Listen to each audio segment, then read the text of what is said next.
میں نے باز کی مانند جست بھری اور ملک دلدار کو عقب سے دبوچ لیا۔ اس کے دونوں بازو میرے جن جپھے میں مقید ہو چکے تھے۔ میری دیکھا دیکھی میرے تھانے کے مستعد عملے نے ملک دلدار کے چھوٹے بھائی اور ان کے حواریوں کو حراست میں لے لیا۔ تھوڑی ہی دیر کے بعد وہ سب حوالات میں پڑے ہوئے تھے۔ یہ وہ حوالات نہیں تھی جہاں رب نواز کا بے جان لاسا ایک خون آلود گٹھڑی کی مانند پڑا ہوا تھا۔ ملک دلدار نے میری گرفت سے نکلنے کی پوری کوشش کی، مگر میں نے زور لگا کر اس کے بازوؤں کی ہڈیوں کے کڑاکے نکال دیے۔ تکلیف کی شدت سے وہ کراہ کر رہ گیا۔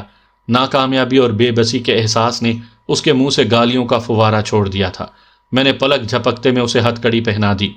تھانے میں آخری 10 منٹ میں جو کچھ ہوا تھا وہ سب کی توقع کے خلاف تھا۔